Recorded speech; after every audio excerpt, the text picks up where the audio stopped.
हमेशा अपने आप को जब आप दूसरों की नज़रों से देखते हो ना, तो ये प्रॉब्लम आप फेस करते हो कि आपको यही नहीं पता चलता कि आप किस चीज़ के लिए अच्छे हो। क्या आपको लगता है कि माइंडसेट ही होता है कि जिसकी वजह से हम सक्सेस हो सकते हैं? हाँ, श्योरली 200%। उससे वो एंड में ये कह के गया कि वो पूरी लाइफ आपके साथ टच में रहना चाहता है। क्या हैंड राइटिंग से सच में किसी की पर्सनैलिटी पता चल सकती है? बिल्कुल, और I am the live example, I am the guinea pig. अगर मैंने कुछ भी सीखा है तो उसको पहले मैंने अपने पे अप्लाई किया है, एंड देन मैं आज कॉन्फिडेंटली आपके सामने उस चीज़ के बारे में बोल पा रही हूँ। और मैं स्टार्टिंग में, आपको पता है, जस्ट 11 रुपीज़ में कंसल्टेशन करती थी, लेकिन आप अपने कर्मा से अपनी डेस्टिनी बिल्कुल बदल सकते हो। देखिए, सबसे पहला चैलेंज तो यही आया था कि स्टार्टिंग में तो लोग हंसते थे कि क्या करने बैठ गई है।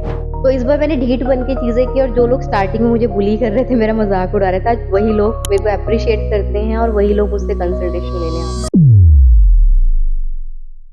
Hello and welcome to KZ talk. मैं हूं आपके साथ आपकी होस्ट यामिनी तोमर और आज का पॉडकास्ट बहुत ही एक्साइटिंग होने वाला है क्योंकि हमारे साथ है बहुत ही ज़्यादा स्पेशल गेस्ट जिनका नाम है पूजा ए पांडे।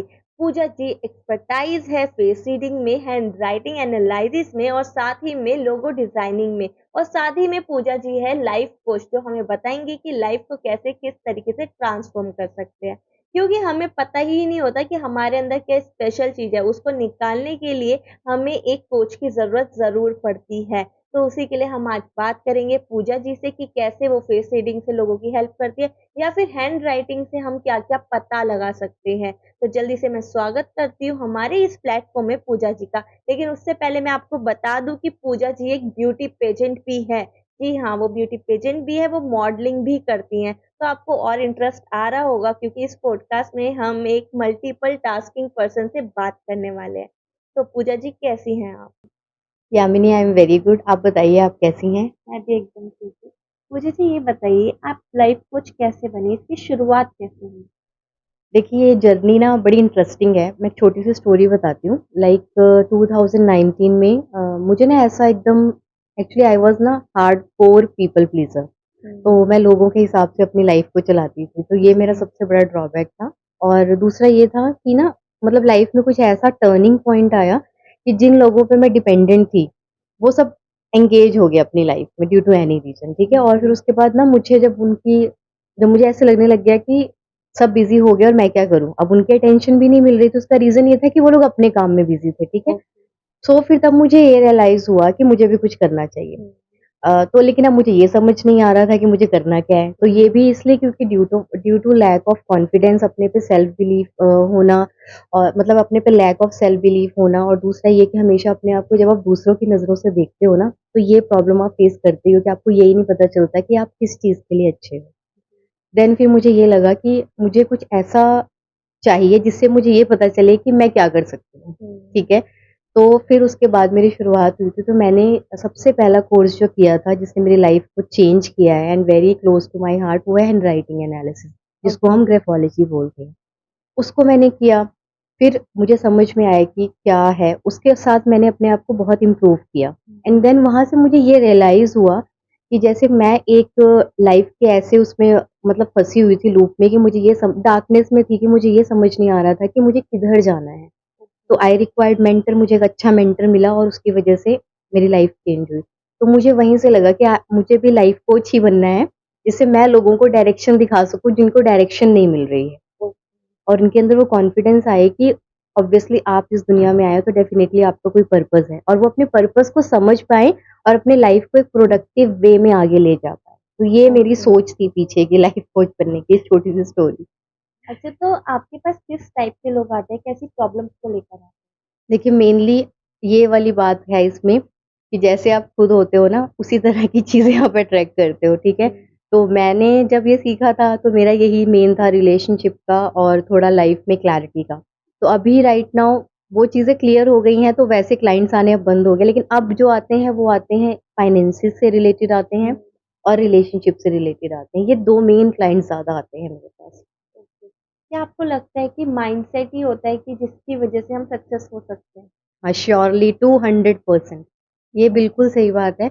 आपका माइंडसेट अ, अगर अच्छा है, तो आप कुछ भी पा सकते हो, आप कुछ भी अचीव कर सकते हो। आप देखिए ना, ये लोग जो टॉप पर पहुँचे हैं, ये हुँ, सिर्फ़ अपने माइंडसेट की वजह से ही पहुँचे हैं ना। इत बिल्कुल। आपने देखा होगा कितने लोग हैं जिनको कोई भी रिसोर्सेज प्रोवाइड नहीं होते हैं, लेकिन स्टिल वो कितना अच्छा करते हैं। तो रीज़न ये है कि मतलब कुछ भी इम्पॉसिबल नहीं है, और दूसरा आप सोच कैसी रखते हैं। अगर आप सोच रखेंगे ₹50 कमाने की तो आप वही अट्रैक्ट करेंगे, लेकिन आप लग रहा है कि मैं इतना अर्न कर सकती, बट हाँ, इसमें सबसे इम्पोर्टेंट ये चीज़ है कि आपके एक्शंस मैटर करते हैं। आप सिर्फ बैठ के ख़याली पुलाव पका रहे हैं और उसके लिए कोई एक्शंस नहीं ले रहे हैं, तो वहीं आप वहीं खड़े रहेंगे। बट हाँ, जो आपकी सोच है उस पे आप डेली एक्शंस ले रहे हैं, तो डेफ़िनेटली आप वो हर चीज़ पा सकते हैं। तो सब कुछ आपके सोच का ही कमाल है। मैं यहाँ आज बैठी हूँ, तो वो भी मेरे अंदर एक अवेकनिंग आई थी। मुझे लगा था कि नहीं, मैं कुछ तो कर सकती हूँ। बस उसकी वजह से ही। तो आपके माइंडसेट बहुत मैटर करता है, बहुत मतलब ज़्यादा। हमें अपना माइंडसेट बहुत ज़्यादा स्ट्रॉन्ग रखना चाहिए। हाँ, स्ट्रॉन्ग रखना चाहिए, लेकिन स्ट्रॉन्ग तब कब होगा स्ट्रॉन्ग? जब आप काम भी तो कर रही होंगी ना। राइट, आप बस बैठ गई कि मुझे अब बनना है उनके जैसा। मान लीजिए, सपोज़ करिए, किसी का भी एग्ज़ाम्पल ले लेते हैं ना, जैसे कि बिल गेट्स है, सपोज़ कर लीजिए आप, किसी को भी आप सब मानती हैं यहाँ पे। मैं कोई मतलब मेरा पर्सनल नहीं, बट वैसे बोल रही हूँ। तो हमने ये सोच लिया हमें वो बनना है, लेकिन हमने ये देखा कि वो करते क्या हैं? उनके जी, एक्शंस क्या है? We are not following actions, बस हम राइट, रिजल्ट देख रहे हैं, एंड रिजल्ट हमें उसके जैसा राइट, बनना है। सो हमें काम एक्शंस पे करना है। आप एक्शंस लेंगे, डेफिनिटली आप उनसे भी ज़्यादा अच्छा कर सकते हैं। Okay, so it's all about your actions, कि आपने जो सोचा उस पे आप एक्शंस ले रहे हैं कि जी। अच्छा, किसी को अपनी लाइफ अगर ट्रांसफ़ॉर्म करनी है, तो नहीं। सबसे पहला स्टेप क्या होना चाहिए? देखिए, सबसे पहला जैसे मैंने स्टार्टिंग में बताया, सेल्फ अवेकनिंग। ओके, हाँ, सेल्फ रियलाइज़ेशन जब होगी, जब आपके अंदर वो ज़ील आएगी, हुँ, कि जैसे आपको बहुत तेज़ भूख लगी होती है ना, तब हुँ, आप तब आप किसी का वेट नहीं करते, आप खुद जाके खाना बना लेंगे, चाहे आप कितना ही डिपेंडेंट क्यों नहीं है, राइट, थके क्यों नहीं, कुछ भी है। पर वो हंगर होनी चाहिए आपके अंदर कि मुझे अपनी लाइफ़ चेंज करनी है। और जब तक आपकी सेल्फ रियलाइज़ेशन, सेल्फ अवेकनिंग नहीं होगी, आपकी ट्रांसफॉर्मेशन कोई नहीं करवा सकता। तो ओके। आपको पहले खुद से खुद को एम्पावर करने वाली फीलिंग लानी पड़ेगी, then all these things can help. हुँ। अच्छा, कोई ऐसा केस जिसकी वजह से आपने किसी की लाइफ़ एकदम बदल दी हो? हाँ, बिल्कुल। देखिए, ऐसे बहुत सारे केसेज़ हैं, लेकिन एक जो मुझे याद है, एक ना फ़िनलैंड का बंदा था, ठीक है? तो उसका क्या था, वो ना स्किज़ोफ्रेनिक था। अब वहाँ पे आपको पता है कि बाहर की कंट्रीज़ में थोड़ा सोशल हुँ, लोग कम होते हैं, ऑल दैट ना, और येस, बहुत सारे गवर्नमेंट जो नॉर्म्स भी होते हैं। तो एनी हाउ मुझे मेरा उसके साथ कनेक्शन हुआ। तो मैंने उसका हैंडराइटिंग है ना, मैं तो प्रैक्टिस कर रही थी। मुझे ये था कि चलो, मुझे एक अलग-सा एक केस मिला। तो हुँ, मैंने उस मतलब मैंने ड्राइंग एनालिसिस किया, मैंने राइटिंग एनालिसिस किया, मैंने काउंसलिंग किया। उसको मतलब मेरी बातों से इतना उसको अच्छा लगा, दो मैं ये नहीं कह रही हूँ कि मैंने उसको पूरा स्किज़ोफ्रेनिक था मैंने ठीक कर दिया, वो नहीं, ऑब्वियसली मेडिसिन तो चाहिए ही चाहिए। जी, लेकिन वो जो मेरी मोटिवेशन थी और जो मैंने उसको टेक्निक्स बताई थी, जो मैंने उसको गाइडेंस दी थी, उससे वो एंड में ये कह के गया कि मैं पूरी लाइफ़ आपके साथ टच में रहना चाहता हूँ। अच्छा, तो ये एक केस मेरे लिए बहुत अच्छा था, और उसने कहा कि जो आप मुझे बताते हैं ना, वो मैं टेक्निक्स फ़ॉलो कर रहा हूँ, तो मैं अपने में बहुत इम्प्रूवमेंट देख रहा हूँ। ये, राइट, और एक और है केस, मतलब एक लेडी हैं, लाइक 50 टू 53 इयर्स की लेडी हैं। She was very submissive lady, वो एकदम घर में दबी हुई, बच्चों से हुँ, दबी हुई, हस्बैंड से दबी हुई। वो कभी बोल ही नहीं पाती थी, ना नहीं कह पाती थी, कुछ नहीं। एक उनकी लाइफ़ मैंने चेंज की। आज वो बड़े-बड़े बिज़नेस ग्रुप्स में जाती हैं, हुँ, कॉन्फिडेंटली बोलती हैं। और मुझे बहुत अच्छा लगता है कि मैंने ऐसे लोगों की लाइफ़ में वैल्यू ऐड की है, जो एक सर्टेन एज पे आ गए थे और जिनको उम्मीद नहीं थी कि अब हम कुछ कर पाएँगे, हुँ, एंड स्टिल उनकी लाइफ़ में वैल्यू ऐड की है मैंने। तो वो मेरे लिए बहुत डियर है ये स्टोरीज़। ऐसे बहुत हैं, बट ठीक है, 2 शेयर की है मैंने आपसे। आप काफ़ी मतलब हुँ। पुण्य का काम कर रही हैं, क्योंकि जो लोग नहीं कर पाते हैं, उनको आप सपोर्ट करती हैं। हाँ, बिल्कुल, ये चीज़ तो है, एंड आई एम ब्लेस्ड कि मुझे नेचर ने, यूनिवर्स ने इस चीज़ के लिए चुना है। राइट, दिस हाँ, इज़ ये वेरी चीज़। नाइस। ओके, तो पूजा जी, जैसे कि आपने बताया हैंड राइटिंग के बारे में, अभी हुँ, आपने एक हुँ। स्टोरी बताई। क्या हैंड राइटिंग से सच में किसी की पर्सनैलिटी पता चल सकती है? बिल्कुल, और I am the live example. मतलब I am the guinea pig. अगर मैंने कुछ भी सीखा है, तो उसको पहले मैंने अपने पे अप्लाई किया है, एंड देन मैं आज कॉन्फिडेंटली आपके सामने उस चीज़ के बारे में बोल पा रही हूँ। तो वही है कि मेरा यही रहता है कि हमेशा गोल, कि मतलब मोटो है कि फर्स्ट अप्लाई देन सप्लाई, ठीक है? तो हुँ, मैंने ये सारी स्पेशली हैंडराइटिंग एनालिसिस, तो मैंने उसको इतना प्रैक्टिस किया है। और मैं स्टार्टिंग में, आपको पता है, जस्ट ₹11 में कंसल्टेशन करती थी। अच्छा, जस्ट टू कि मेरी प्रैक्टिस स्ट्रॉन्ग होनी चाहिए, दूसरा सामने वाले को एकदम अच्छी गाइडेंस मिलनी चाहिए। तो जी, स्टार्टिंग में तो मैं एक सैंपल को लाइक ढाई ढाई घंटा, 3-3 घंटा बैठ के एनालाइज़ करती थी कि कुछ भी मिस नहीं होना चाहिए। जी, सो हैंडराइटिंग डेफिनिटली 200% काम करती है, उसका रीज़न मैं बता रही हूँ।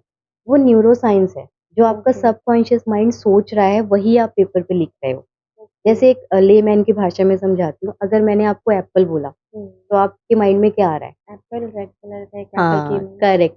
आपके माइंड में ये तो नहीं आया ना एपीपीएलई, नहीं, ये नहीं आया ना, आपके नहीं। माइंड में क्या है ग्राफ आया है ना? यस, तो हम जैसे जब भी हम एप्पल बनाते हैं सपोज़, तो हमने क्या किया, हमने कर्व्स बनाए, है ना? राइट। लाइन बनाई, चाहे वो कर्व बना रहे हैं, चाहे वर्टिकल डॉट्स कुछ भी, इनके कॉम्बिनेशन से आपका एक अल्फ़ाबेट बनता है। ओके, ठीक राइट। है? तो ये हाँ। न्यूरो साइंस है बेसिकली, जो आपका सबकॉन्शियस माइंड फ़ील करता है, वैसे ही आपसे स्ट्रोक्स बनते हैं राइटिंग में, वैसे ही आपकी लाइनें, आपने देखो कई लोगों की लाइनें बड़ी टेढ़ी-मेढ़ी जाती हैं, जी, जी। है ना? कइयों की स्ट्रेट रहती हैं, कइयों की राइटिंग आपको देख के लगेगा कितनी सुंदर राइटिंग है, हुँ, कइयों की लगेगा बहुत मेसी राइटिंग राइट। ठीक है? तो ये कैसे? हमने तो एक जैसी राइटिंग सीखी थी स्कूल में, राइट, है ना? हमें बिल्कुल। नर्सरी में तो सबको एक जैसा हुँ, सिखाया था, यस, कैसे बदल रही है? अच्छा, आप अपनी टीन्स की राइटिंग देखेंगे, डिफरेंस होगा आज की राइटिंग में। बिल्कुल, है ना? उसका बिल्कुल। रीज़न क्या है कि जैसे आपका एटमॉस्फेयर बदल रहा है, आपके विचार जैसे बदल रहे हैं, जैसी आपको पेरेंटिंग मिली है हुँ, या शादी के बाद आपको कैसे लोग मिले हैं या हुँ, किस माहौल में आप काम कर रहे हैं, सब कुछ मैटर करता है। और जैसे आपके थॉट्स होते जा रहे हैं, सबकॉन्शियस माइंड जो चीज़ इम्बाइब कर रहा है, वैसे ही आपकी राइटिंग होती जाएगी। ओके। तो हैंडराइटिंग और साइकोलॉजी के बीच में भी कोई कनेक्शन है? बिल्कुल 100% साइकोलॉजी में देखो, हैंडराइटिंग एनालिसिस हो गया या फेस रीडिंग है या ड्राइंग एनालिसिस या कलर थेरेपी है, व्हाटएवर, आर्ट थेरेपी जैसे होता है, तो ये सब क्या है, ये it's one of the therapeutic tool to heal people, to understand people. तो साइकोलॉजी में प्रॉपर हैंडराइटिंग एनालिसिस का चैप्टर है, ओके, ड्राइंग एनालिसिस का एक चैप्टर है, ये मोडालिटीज है, इससे आप हेल्प कर सकते हो लोगों को हील करने में। ओके, ठीक है, जैसे हम डॉक्टर के पास जाते हैं तो उसके पास दवाइयाँ होती हैं ना, अच्छा इसको राइट। ये देनी है, इसको ये देनी है। हुँ, तो वैसे ही लोगों की साइकोलॉजी को अंडरस्टैंड करने के लिए ये उसमें से मेथड्स हैं, कि आप ओके, हैंडराइटिंग एनालिसिस यूज़ कर लो, आप ये कर लो, इससे मतलब ये हेल्प करता है basically, it's one of the therapeutic tool, okay. तो लिंक्ड है पूरा। अच्छा, तो क्या हैंडराइटिंग अगर हम चेंज करते हैं अपनी, तो हुँ, हमारी थिंकिंग और डेस्टिनी भी बदल सकती है? बिल्कुल देखिए क्या होता है, हाँ, इसमें थोड़ा-सा है, ऐसा है कि देखिए एक चीज़ आप लिखवा कर आए हैं, है ना? एक हाँ। पीछे से आपके कर्माज़ हैं, कुछ हैं, हुँ, लेकिन कुंडली भी ये चीज़ कहती है कि 70% आपके हाथ में है। ओके, तो आप बदल सकते हैं। एक थे बहुत नोन पर्सन होंगे जिनके बारे में ये बोला गया था कि उनके हाथ में पढ़ाई की रेखा नहीं है। तो उन्होंने अच्छा, बना ली थी अपने हाथ में पढ़ाई की रेखा कैसे करके कि ऐसा क्यों नहीं है, और वो बहुत बड़े विद्वान बने थे। मेरे को याद नहीं आ रहा उनका नाम। लेकिन आप अपने कर्मा से अपनी डेस्टिनी बिल्कुल बदल सकते हो। ओके, डेफ़िनेटली ये बदल सकते हो, और हम सबको ये साइंसेज़ हमें हेल्प करने के लिए बनी, हमें डिपेंडेंट नहीं होना हुँ, है। ये साइंसेज़ हमें रास्ता दिखाने के लिए बनी है, लेकिन सबसे ऊपर है आपका कर्म। आप अपने कर्मा से बहुत सारी चीज़ें अपनी लाइफ में इम्प्रूव कर सकते हो, बहुत सारी चीज़ें। पूजा जी जैसे कि अगर कोई पर्सन कॉन्फिडेंट है या हुँ, फिर किसी को एंग्ज़ायटी हो रही है, तो हुँ। उसकी हैंडराइटिंग से कैसे पता लगता हाँ, देखिए, कॉन्फिडेंस आपको राइटिंग से कैसे पता चलेगा? आपको उनकी राइटिंग में जो अल्फ़ाबेट्स होंगे ना, है? उनमें हुँ, सिमेट्री दिखेगी। फॉर एग्ज़ाम्पल मैंने लिखा आई एम पूजा ए पांडे, तो मेरे सारे जो वर्ड्स आपको दिखेंगे ना, उनके जो लेटर्स होंगे सब ऑलमोस्ट एक जैसे होंगे। मतलब छोटे-बड़े ओके, नहीं हो रहे होंगे, आप ओके, समझ रहे हो? ये चीज़ होगी। राइटिंग का साइज़ बहुत अच्छा होगा। मतलब हुँ, प्रॉपर आपको दिखेगा, आप पढ़ पाओगे, और हुँ, बड़े-बड़े कैपिटल साइज़ होते हैं। हुँ, ये कॉन्फिडेंस को दिखाएगा। और सबसे बड़ी बात ये है कि हम एक, जैसे लाइन स्पेसिंग होती है, वो हुँ, प्रॉपर होगी उसमें, अल्फ़ाबेट्स की यूनिफ़ॉर्मिटी अच्छी होगी, बी स्लैंट राइटिंग होगी। बी स्लैंट का मतलब है कि थोड़ी-सी राइटिंग राइट साइड की तरफ को इंक्लाइन होती है। हाँ, तो ये सारे और भी ऐसे बहुत पैरामीटर्स होते हैं, बट ये मैंने कुछ बताया है, कुछ चीज़ें बताई हैं, कि ऐसे राइटिंग को देख के आप समझ सकते, सिग्नेचर का साइज़ बहुत अच्छा होगा। ओके, ये कॉन्फिडेंस को दिखाता है, ठीक है? हुँ, और वहीं पर अगर आप एंग्ज़ायटी, तो एंग्ज़ायटी सबसे पहले होती क्या है? इसमें इंसान का ना माइंड जो है बड़ा रिस्ट्रिक्टेड हो जाता है, ठीक ओके, है? कंट्रोल्ड हो जाएगा। तो वो जब वो लिखेगा ना, तो उसके वर्ड्स में आपको स्मजिंग दिखेगी, वर्ड्स उसके छोटे-बड़े हो रहे होंगे, हुँ, क्लैरिटी नहीं होगी, कहीं बड़ा हो रहा है, कहीं छोटा हो रहा है, लाइन्स एक-दूसरे के साथ टकरा रही होंगी, पूरा लिख नहीं पाएगा वो। तो ये सारे एंग्ज़ायटी के सिम्पटम्स होते हैं, ऐसे आपको राइटिंग से दिखता है। और ओके, स्क्रैचिंग बहुत ज़्यादा हो रही होगी। अच्छा। हाँ, तो ये है। तो मतलब वो दिखाता है कि इसमें कॉन्फिडेंस नहीं है या एंग्ज़ायटी है। हम ना किसी को ऐसे बोलते नहीं हैं कि आप डिप्रेशन में हैं या आपके अंदर हुँ, एंग्ज़ायटी है। हम उन्हें पॉज़िटिव वर्ड्स यूज़ करके उन्हें समझाते हैं कि हमें ऐसा दिखता है, तो वो अपने आप बोलते हैं कि yes this is my problem.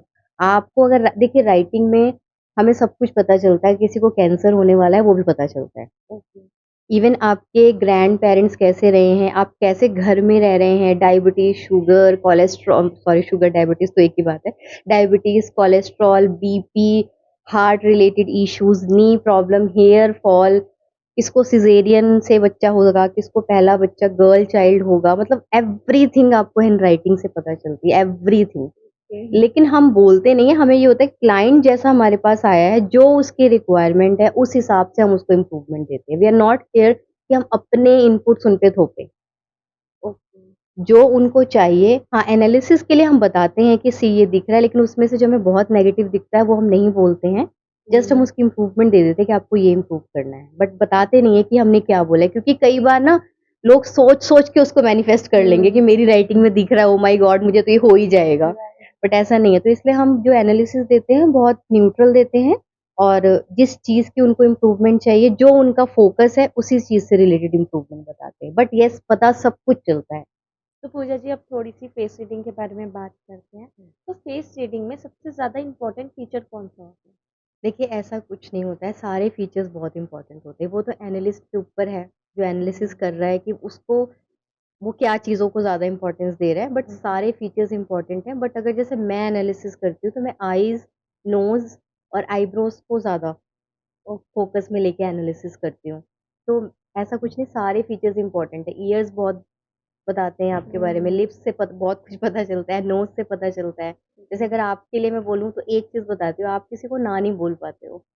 आप आपको किसी को ना बोलना ना बड़ा मुश्किल हो जाता है कि मैं इसको कैसे बोलूँ ना? मतलब इनफैक्ट आप कई बार अपना नुकसान भी करा लेते होगे, उसको ना नहीं बोल पाते होगे। तो ये मैंने कहाँ से बताई? मैंने आपके नोज़ को देख के बताया। ओके। ठीक है, तो फेस मैं कुछ भी बहुत इम्पोर्टेंट नहीं है, कुछ भी लेस नहीं है, सारे फीचर्स की इक्वली इम्पोर्टेंस है। बस ये एनालिस्ट के ऊपर होता है कि वो किस चीज़ को ज़्यादा इम्पोर्टेंस दे रहा है। या कई बार ऐसा भी होता है कि आपके फेस में कुछ फीचर्स ना बहुत उभर के, उछल के दिख रहे होते हैं। ओके। वो अलग-सा होगा थोड़ा-सा, है ना? वो एनालिसिस में आता है, तो वो एक इम्पोर्टेंट बन जाता है। जैसे आपने बिल्कुल डिफरेंट नोज़ देख ली होगी, बिल्कुल डिफरेंट, है ना? तो वो अलग हो गया, लेकिन सारे फीचर्स इक्वली इम्पोर्टेंट होते हैं। एंड जो फेस का स्ट्रक्चर होता है, हुँ। वो ज़्यादा देखा जाता है या फिर उसके फीचर्स देखे जाते हैं? देखिए, आप जैसे फेस रीडिंग है ना, तो आपके फेस पे लाइन्स, आपके जो ये फेशियल फीचर्स हैं ना, यस। फेस शेप है, इनकी ज़्यादा इम्पोर्टेंस है। एक्सप्रेशन तो देखिए क्या है कि आपको लगेगा कि मैं स्माइलिंग फेस बना के बैठ जाऊँगी, तो ये तो मुझे पकड़ नहीं पाएँगी। राइट। तो आप कितना भी पोकर फेस बना लो, स्माइलिंग फेस बना लो, कैमोफ्लेज कर लो, लेकिन हमें तो पता चल जाता है। हाँ, बस ये है कि अगर आपने भाई मेकअप किया है, फ़िल्टर लगाया है, ऐसा कुछ किया है, तो आपके थोड़े लाइन्स जो हैं वो छुप जाएँगे, ये ओके। चीज़ है। तो फेशियल एक्सप्रेशन इतने मैटर नहीं करते, फेशियल फीचर्स बहुत मैटर करते हैं।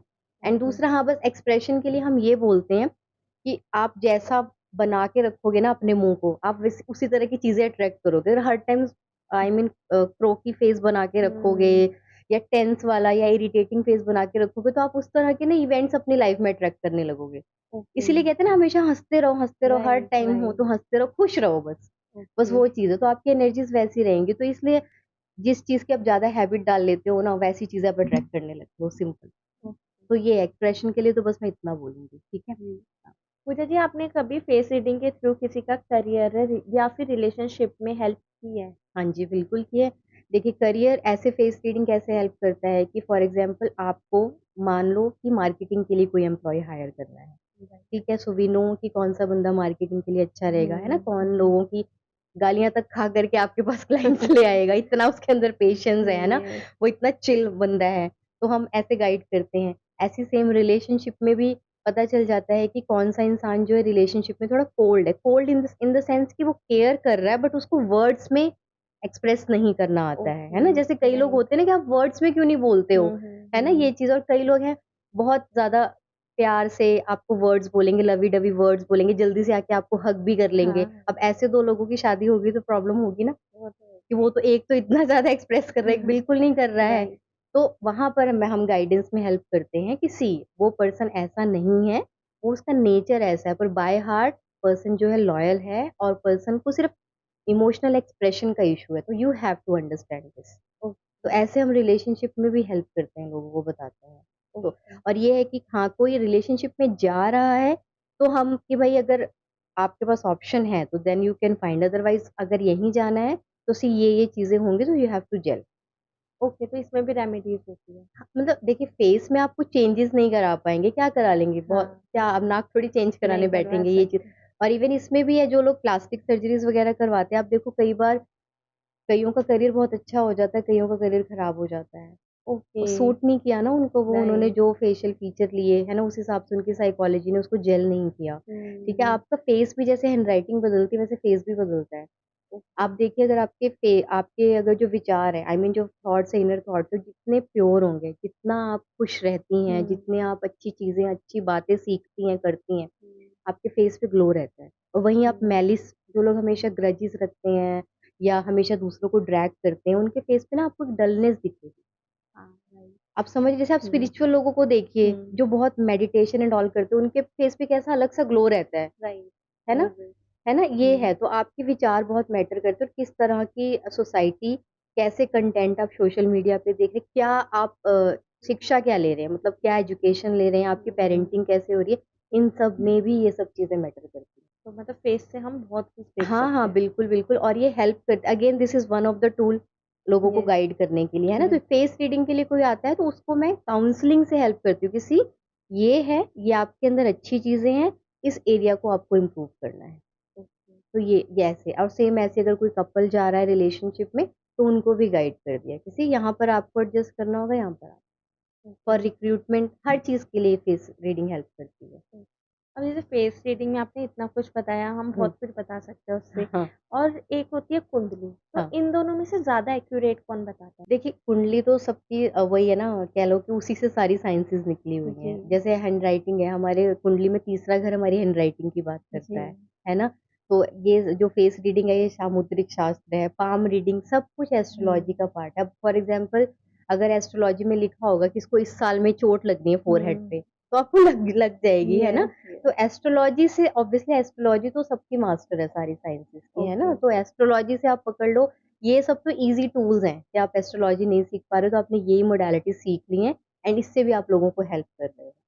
पर ओके। ऑब्वियसली दोनों देखो इक्वल है, अगर वहाँ दिख रहा है कि आपको हुँ, चोट लगेगी तो आपके फेस पे चोट लग गई। अब राइट, आप अच्छे फेस रीडर हो तो आप बता दोगे, राइट, है ना? ये राइट। चीज़ें तो लिंक्ड है बेसिकली ये साइंसेज़ सारी लिंक्ड है, लेकिन ये निकले उससे हैं सब।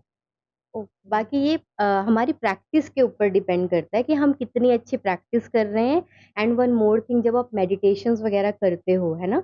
तो आप ऑटोमेटिकली कई बार ना आपने कुछ चीज़ सीखी नहीं होती लेकिन हुँ, आपकी साइकिक एबिलिटी इतनी स्ट्रॉन्ग हो जाती है कि आप बताने लग जाते हो। तो अच्छा, वो आपकी ओके। साइकिक एबिलिटी भी है ना जी। कि आप क्लैरवॉयंट जिसको हम कहते राइट, हैं, है ना? राइट, कि आपको राइट। पूर्व डेजा वू जिनको कहते हैं वो यस, क्या यस। तो वो आपको अलग एक मीडियमशिप आने लग जाता है, वो तो आपको साधना से आता है, वो सब तो आप मेडिटेशन वगैरह करो, उसमें तो डू एज़ डायरेक्टेड वाला भी रूल नहीं होता है। फॉर एग्ज़ाम्पल आपने जैसे मैं राइटिंग देखती हूँ, तो मुझे इतनी प्रैक्टिस हो चुकी है कि सैंपल मैं देखती हूँ ना, तो मुझे विज़न्स आने लगते हैं।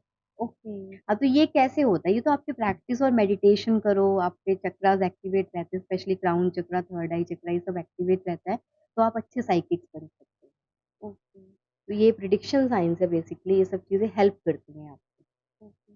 अच्छा, जब आपने ये सब कुछ स्टार्ट किया है, हुँ। जो भी आप इस फ़ील्ड में आई, तो आपकी लाइफ़ में क्या-क्या चैलेंजेस आए थे? देखिए, सबसे पहला चैलेंज तो यही आया था कि स्टार्टिंग में तो लोग हँसते थे कि क्या करने बैठ गई है, ठीक हुँ, है? ये बस क्या फालतू काम कर रही है, अब लग गई है ऐसा कुछ करने। तो डीमोरलाइज़ बहुत किया लोगों ने, ये चीज़ है। लेकिन वही था कि मेरी वही आदत थी कि लोगों के हिसाब से अपनी लाइफ़ को चलाना। लेकिन इस बार मैंने यही सोचा था कि ये लास्ट मौका यूनिवर्स ने दिया है। अगर इस बार भी आप लोगों की वैल्यूज़ को मतलब बातों को इम्पोर्टेंस दोगे तो फिर यू विल सच नॉट में। Going to get next chance. तो इस बार मैंने ढीठ बन के चीज़ें की और जो लोग स्टार्टिंग में मुझे बुली कर रहे थे, मेरा मज़ाक उड़ा रहे थे, आज वही लोग मेरे को एप्रिशिएट करते हैं और वही लोग मुझसे कंसल्टेशन लेने आते हैं। ओके, तो ये है, तो स्टार्टिंग में बस ये चैलेंज आया था कि लोग बहुत बुली कर रहे थे, बहुत ड्रैग करने की कोशिश की लोगों ने बट वही है ना मैंने बोला ना कि जब आपके अंदर अवेकनिंग ट्रांसफॉर्मेशन कोई हुँ। नहीं कर सकता आपकी, आपको खुद ही करना पड़ेगा। मतलब आप हाँ। पहले से इतना कॉन्फिडेंट थी कि मैं इस ये बार करके कोई कुछ रहूँगी। बोले, चाहे कुछ भी बोले, कोई जी। चाहे कूल बोले, चाहे अनकूल बोले, चाहे कुछ भी बोले, हुँ, बट मुझे अपने आप को मतलब पीछे नहीं करना है, बस ये था। तो ओके, ट्रांसफॉर्मेशन आप खुद ही करोगे, आपकी कोई नहीं कर सकता। ओके। 90% लोग आपका मज़ाक उड़ाते हैं, आपको ड्रैग करेंगे, लोगों को हँसने दो, जब वो आपके आइडियाज़ को बड़ा बनते देखेंगे तो वही आपके पीछे खड़े होके तालियाँ ये तो बजाएँगे। सच है। ये चीज़ है। तो हैंडराइटिंग एनालाइज़ कराने के लिए एलिजिबिलिटी क्या होनी चाहिए? 12 इयर्स ऑनवर्ड, ठीक है? और टिल 90 इयर्स तक आप करवा सकते हैं राइटिंग एनालिसिस। क्यों 12 साल क्यों बोले? क्योंकि उससे पहले बच्चा छोटा होता है और उसके ऊपर मदर पेरेंट्स का इम्पैक्ट ज़्यादा होता है ना। जब वो ओके, हाँ, क्योंकि यस। जब बच्चा 12 साल का होता है उसकी प्यूबर्टी आती है और बच्चा कई बार हुँ, देखो घर में रूल्स बनते हैं, फिर बच्चे अपना दिमाग लगाने लगते हैं ना। राइट, तो राइट। फिर जब उनकी अपनी खुद की सेल्फ कर्मास डेवलप होने लगते हैं, उनका हुँ, सबकॉन्शियस माइंड डेवलप होने लगता है, तब हैंडराइटिंग एनालिसिस करना चाहिए। मतलब 12 साल से पहले नहीं हाँ, करना मत चाहिए। करिए क्योंकि बच्चे बहुत छोटे हैं और उनके ऊपर उनके पेरेंट्स का ज़्यादा असर रहता है। तभी तो देखो हुँ, कुंडली में भी हम लोग कहते हैं कि 12 साल से छोटे बच्चे की हम प्रिडिक्शन नहीं करेंगे। ओके। हम नहीं बताएँगे कि वो क्या बनेगा, क्या नहीं बनेगा क्योंकि 12 साल तक तो पेरेंट्स का इम्पैक्ट चल रहा होता है। इनफैक्ट 14 साल तक कई लोग तो ये भी बोलते हैं, है ना? अच्छा। ये चीज़ है, तो इसलिए नहीं छोटे बच्चों का नहीं करना। अच्छा, एक और चीज़ होती है हुँ, ड्राइंग एनालाइसिस, हुँ, वो आप करती भी हैं, हुँ। तो ये क्या है? देखिए ये भी जैसे अब कई लोग हैं इंटरेस्टेड नहीं रहते हैं हैंडराइटिंग लिखने में, हुँ, ठीक है? तो ड्राइंग एनालिसिस से भी सेम आपका सबकॉन्शियस माइंड रीड होता है, ठीक है? हुँ, जैसे मैं एक छोटा-सा एग्ज़ाम्पल देती हूँ कि आपने बोला ए4 साइज़ पे ड्राइंग बना के लानी है। हुँ, अब कई लोग हैं ऐसा जैसे आपने वर्टिकल पेज पकड़ रखा है हुँ, ऐसे ऐसे बना के लेके आएँगे, कई लोग पोर्ट्रेट मोड में मतलब यस, हॉरिज़ॉन्टल इसका भी एनालिसिस है। ओके, ठीक है? एंड दूसरा आप जैसे फॉर एग्ज़ाम्पल मैंने बोला कि आप कुछ भी बना कर के लेके आइए। अब मान लीजिए आपने उसमें सन ड्रॉ किया, जी, ठीक है? तो आपने सन की शेप कैसी बनाई है? सन पेपर पे आपने किस साइड बनाया है? उसकी रेज़ कैसी हैं? उसमें कलर किया है कि नहीं किया है? वो पहाड़ों के ओके, बीच में छुप गया है या पहाड़ के ऊपर है या कहाँ है या उसके ऊपर किसी बंदे को बैठा दिया है? हर हुँ, चीज़ का एनालिसिस है उससे भी और वैसे मोटा-मोटा बोलूँ तो सन जो है वो रिप्रेज़ेंट करता है आपके फ़ादर को। ओके, कि उससे ये पता चलेगा कि ये पर्सन का सबकॉन्शियस माइंड अपने फादर के लिए क्या सोचता है। ओके, उनके सपोर्ट को लेके, उनके एक्शंस को लेके, उनके हेल्पिंग नेचर को लेके, उस उनका रिलेशन फादर के साथ और अगर यही कोई मैरिड लेडी है, तो हस्बैंड। अच्छा। हाँ, तो इससे आप देखो ये पता कर सकते हो। बड़ा इंटरेस्टिंग सा है क्योंकि हाँ, हम लोग इनफै बचपन से सन बनाते आ रहे हाँ, हैं।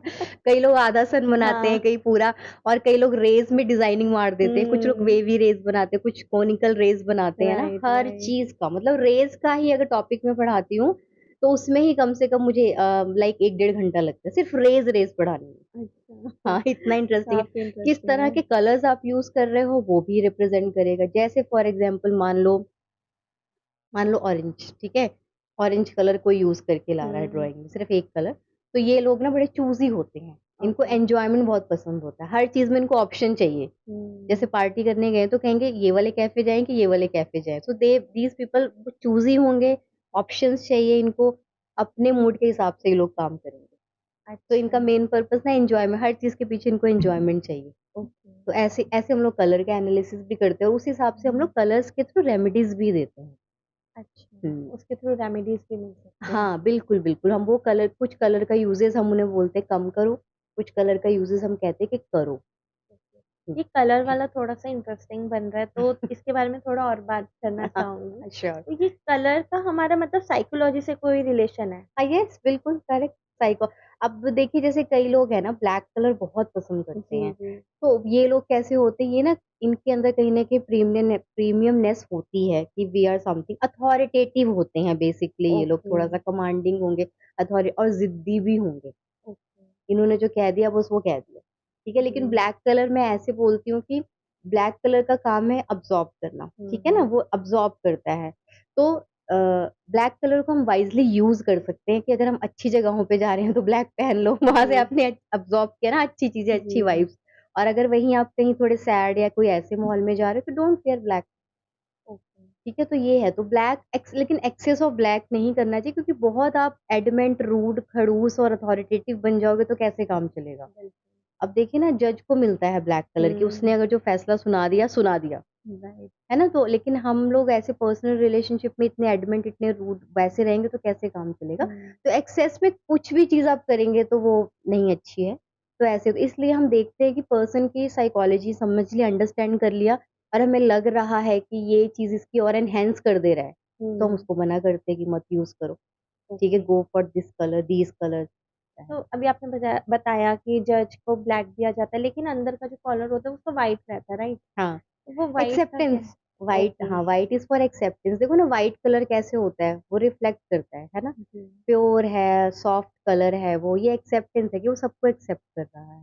ओके। हाँ, ब्लैक एंड व्हाइट बेसिकली देखो क्लियर है जजमेंट ना, ब्लैक एंड व्हाइट मतलब this is black, this is white, ठीक है? बीच में कुछ हाँ, नहीं आ रहा है, राइट। तो बिल्कुल क्लियर रहती हैं चीज़ें, ऐसा ओके। है, नो इफ बट। पूजा जी, जैसे कि आप लोगो डिज़ाइनिंग भी करती हैं विद योर स्पिरिचुअल कनेक्शन जो भी है, तो आपकी जो स्पिरिचुअल कनेक्शन है, उसका आपके लोगो डिज़ाइन पे कैसे इम्पैक्ट पड़ता है? देखिए, इसमें भी आपने बहुत अच्छा क्वेश्चन पूछा है हुँ, कि अब क्या होता है ना कि कई लोग बहुत ज़्यादा पूजा-पाठ में बिलीव राइट, करते हैं, है ना? तो अपने लोगों में भगवान की इमेजेस डालते हैं या राइट। उनके सिंबल्स डाल देते हैं। हुँ, और कई लोग हैं कि वो कहते हैं कि येस आई बिलीव, लेकिन मुझे अच्छा कई लोग जैसे एनिमल लवर्स होते हैं, तो वो राइट, एनिमल्स डालना चाहते हैं, राइट। तो साइकोलॉजी यहाँ पे भी आपकी मैटर हुँ, करती है। अच्छा, दूसरा ये है कि आपका वर्क कल्चर कैसा है? आपके ऑफ़िस में किस तरह का काम हो रहा है? आपका जो ओनर है, उनका माइंडसेट प्लस वहाँ पे एम्प्लॉइज़ कैसे आ रहे हैं? कैसा नेचर ऑफ वर्क है? ये सारी चीज़ें डिफ़ाइन करता है आपका लोगो। ये ओके। सारी चीज़ें डिफ़ाइन करता है। और स्पिरिचुअलिटी की बात करें तो अगर आप देखिए स्पिरिचुअलिटी को मानते हैं तो वो उस तरह के आपको सिंबल्स दिखेंगे, कलर्स आप वैसे चूज़ करेंगे, ठीक जी। है? आप मतलब बहुत उस वाले कलर में नहीं जाएँगे जो तामसिक एलिमेंट को दिखाते हैं, हुँ, ठीक है?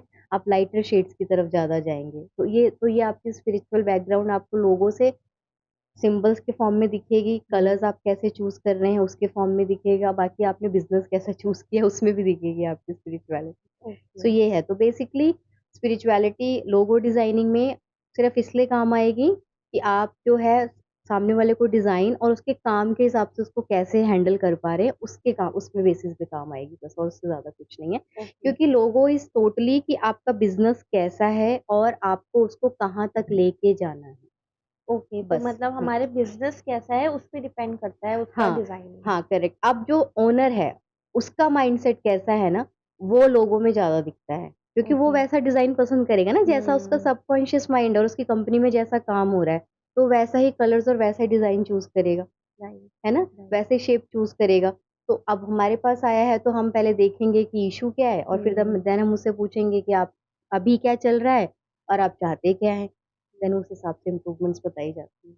ओके, तो मतलब अगर कोई एक्सिस्टिंग लोगो है, तो हुँ। हम उसकी एनर्जी भी चेंज कर सकते हैं। Yes, correct. और 3 मंथ्स देखो कोई भी एनर्जी आपके साथ लिंक होने में 3 मंथ्स लेती है। ओके। कोई ऐसा लोगो है जो आपके बहुत आप जिससे बहुत कनेक्टेड हो या जो आपके दिल के बहुत करीब हो? मेरा खुद का लोगो ओके, हाँ, क्योंकि मैंने अपने लोगो को बनाया था तो मैंने उसको बहुत एक पहले डिज़ाइन बनाया, मैंने बहुत डिज़ाइन सोचे फिर मैंने बनाया, उसको मैंने मेडिटेट किया, मैंने उसके साथ कनेक्शन डेवलप किया। मेरा लोगो बनाने का पीछे से मतलब एक्चुअली मेरी कंपनी का नाम है एम्पावर यू, ठीक है? ओके।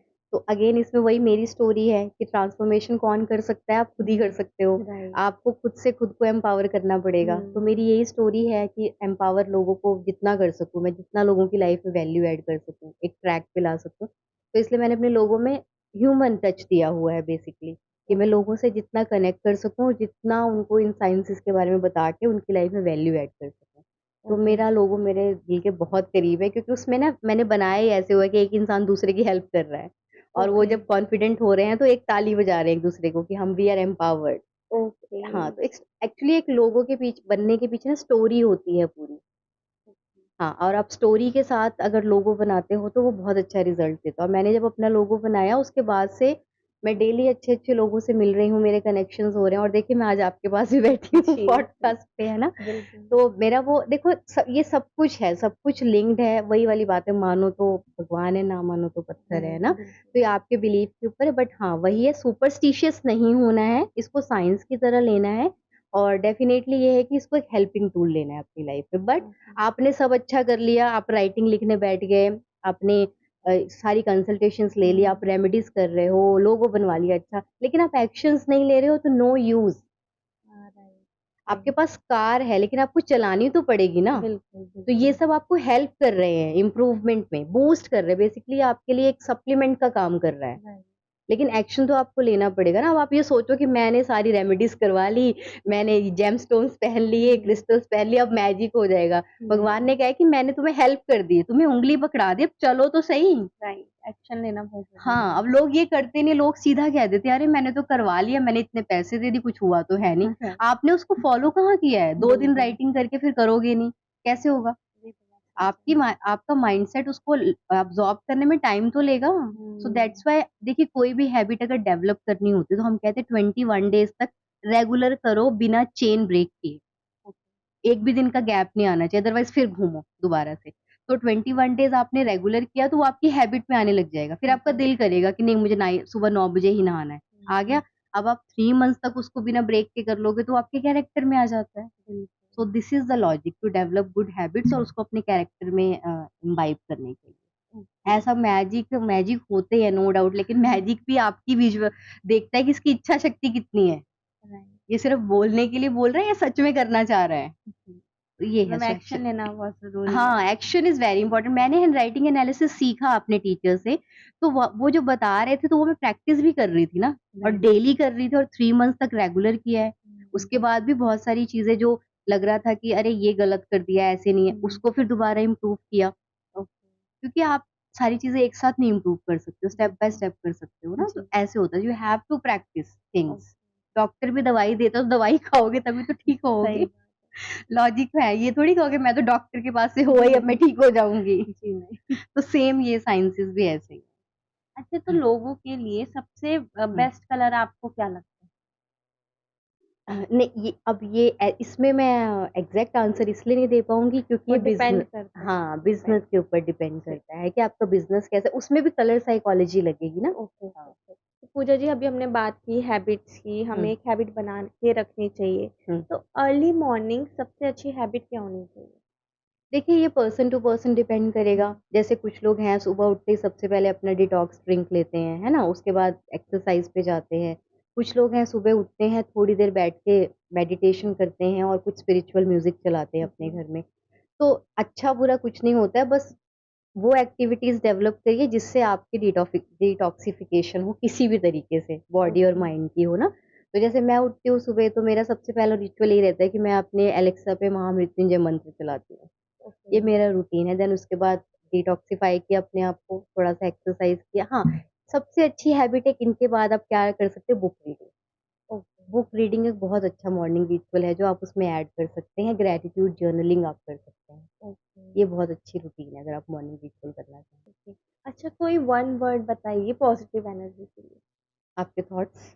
ओके, मतलब हमारे थॉट्स ही हमारी पॉजिटिव एनर्जी। हाँ, आप सुबह उठ के एकदम शिकायतें वाले सोच से अगर उठ रहे हो तो दिन आपका वैसा ही जाएगा, है ना, वैसे ही लोग अट्रैक्ट करोगे कि आपको कंप्लेन ही करना पड़ रहा है। अच्छा, अभी हमने बात की हैंड राइटिंग की, फेस रीडिंग की, तो सबसे ज्यादा रिवील क्या करता है, हैंड राइटिंग या फेस रीडिंग? देखिए अगर मैं अपने एक्सपीरियंसेस से बताऊं तो हैंड राइटिंग ज़्यादा बताता है। ठीक है, अब ये वही इसमें भी देखिए वो थोड़ा मेरा फेवरेटिज्म आ जाता है उस साइंस के लिए।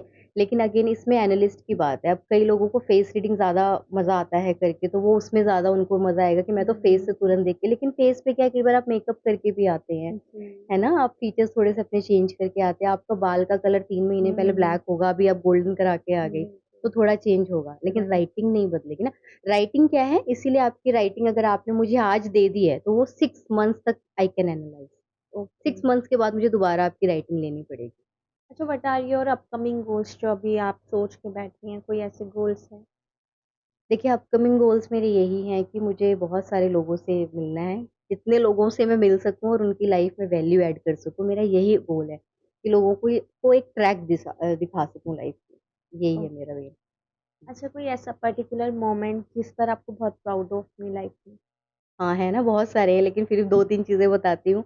एक तो सबसे पहले मुझे स्टेज फ़ियर था, ठीक है? पब्लिक स्पीकिंग से मुझे बहुत डर लगता था, कॉन्फिडेंस कम था, ये सब तो ओवरकम किया। तो अभी मैंने 2 पेजेंट्स में, ब्यूटी पेजेंट्स में पार्टिसिपेट किया था, ठीक है? और वहाँ पर एक में मुझे नॉर्थ वेस्ट इंडिया का मिला टाइटल और एक में मुझे विनर मिला मिसेस वर्ल्ड इंडिया इंटरनेशनल।